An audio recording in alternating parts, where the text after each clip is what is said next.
Hi friends, केम छो? आपનું સ્વાગત છે મારા કિચનમાં। આજે આપણે કાઠિયાવાડમાં ફેમસ એવી ખાટી મીઠી કઢી બનાવવાના છીએ। કઢી તો કાઠિયાવાડમાં ખૂબ જ ફેમસ છે। કહેવાય છે કે રાતનું વાળું કાઠિયાવાડમાં કઢી વિના તો અધૂરું જ હોય છે। તો કઢી બનાવવા માટે આપણે અહીંયા લસણ, 3-4 મરચાં, 2 ઇંચ આદુનો ટુકડો, દહીં 1 વાટકી અને 3 ચમચી જેવો ચણાનો લોટ અને ધાણા લેવાના છે। આ બધા જ મસાલાની આપણે એક પેસ્ટ બનાવવાની છે।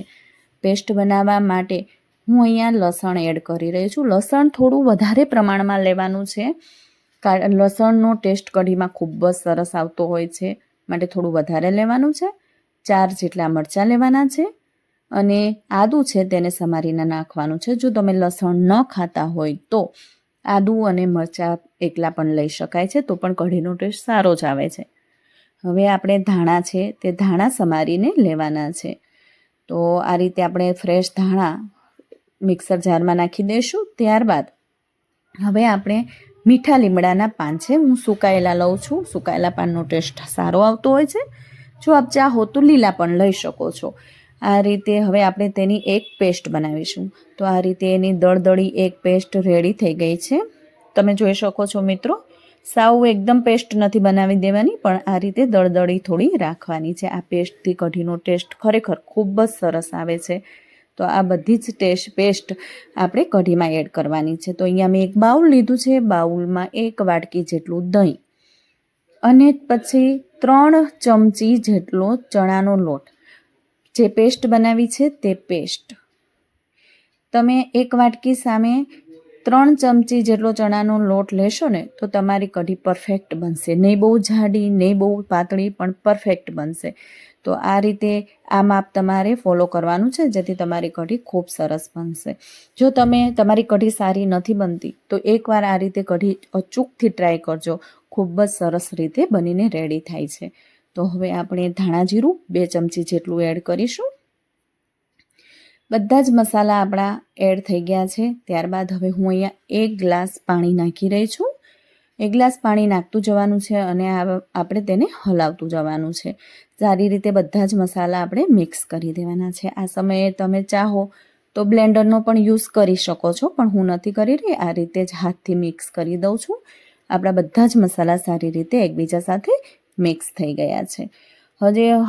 એને મિક્સ કરતી વખતે મને હજુ પણ થોડું પાણી ઓછું લાગે છે, તો હું થોડું અડધાથી થોડું ઓછું એટલું પાણી ઉમેરી રહી છું। એટલે કે કુલ 1 ગ્લાસ અને અડધા કરતાં થોડું ઓછું એટલું પાણી ઉમેરી રહી છું। આ માપ તમારે ફોલો કરવાનું છે। 1 વાટકી દહીં, 3 ચમચી ચણાનો લોટ અને 1.5 ગ્લાસમાં થોડું ઓછું એટલું પાણી, બસ આ માપથી તમે ફોલો કરશો તો તમારી કઢી ખૂબ જ સરસ બનશે।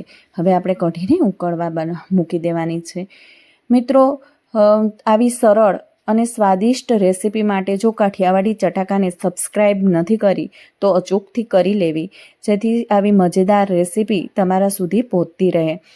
તો આપણે કઢીને 5-7 મિનિટ સુધી આમનામ ઉકળવા દેવાની છે। આપણી કઢીને ઉકળતા 5-7 મિનિટ જેવો સમય લાગે છે। કઢીને સતત હલાવ્યા કરવાનું છે શરૂઆતમાં, કેમ કે આપણી દહીં કે છાશ ફાટી ના જાય, તે માટે તેને થોડીવાર હલાવવું જરૂરી છે। બસ આ રીતે આપણી કઢી તૈયાર થાય છે। અમારા કાઠિયાવાડમાં તો એવું કહેવાય છે કે સાંજનું વાળું છે એ કઢી વગર અધૂરું છે। કઢી તો ચોક્કસથી દરેકના ઘરમાં બનતી જ હોય છે। સ્વાદ પ્રમાણે મીઠું નાખવાનું છે અને કઢીમાં જો ગળપણ ના હોય તો કઢી ના કહેવાય, માટે હવે અહીંયા 2 ચમચી ખાંડ નાખવાની છે। ગોળ પણ નાખી શકાય છે, પણ જો વધારે ગળપણ જોઈતું હોય તો 3 ચમચી જેટલી ખાંડ એડ કરવાની। આ રીતે આપણી કઢી ઉકળીને રેડી થઈ જાય ત્યારબાદ આપણે તેમાં મીઠું અને ખાંડ ઉમેરવાનું છે। હવે આપણે તેને 2-3 મિનિટ માટે ફરીથી ઉકળવા દેવાની છે। તો આ રીતે આપણી કઢી ઉકળે છે અને ખૂબ જ સરસ રીતે બનીને તૈયાર પણ થશે। તો હવે આપણે તેને વઘારવાની છે। તો મેં અહીંયા વઘાર માટે 2 ચમચી જેટલું ઘી ગરમ કરવા મૂક્યું છે, તેલ નથી લીધું। કઢીનો વઘાર ઘીથી ખૂબ સરસ લાગે છે। આપ ચાહો તો તેલ પણ લઈ શકો છો। હવે રઈ નાખ્યા બાદ હવે આપણે તેમાં જીરું નાખવાનું છે। જીરાનો સેજ કલર બદલાય ત્યારબાદ આપણે થોડા અડધી ચમચી જેટલા મેથીના દાણા નાખીશું. મેથીના દાણાનો ટેસ્ટ પણ કઢીમાં ખૂબ જ સરસ લાગતો હોય છે. હવે મેં અહીંયા તજ અને લવિંગ અને મીઠો લીમડો આટલું હું નાખી રહી છું. ત્યારબાદ આપણે થોડી હિંગ નાખીશું. બસ આ રીતે આપણે વઘારમાં 2 સૂકા લાલ મરચાં નાખવાના છે. મિત્રો, અહીંયા હું ગરમ મસાલો નથી વાપરી રહી. આ આપણે રોજબરોજમાં ખવાતું હોય છે. ગરમ મસાલા અત્યારે થોડા નડતા હોય છે, શરીર માટે સારા નથી, માટે ગરમ મસાલો નથી નાખી રહી. ગરમ મસાલા વગર પણ આપણી કઢીનો ટેસ્ટ ખૂબ જ સરસ આવશે. એકવાર બનાવશો તો વારંવાર બનાવવાનું મન થશે તેવી તમારી આ કઢી બનીને તૈયાર થશે. ચોક્કસથી એકવાર ટ્રાય કરજો.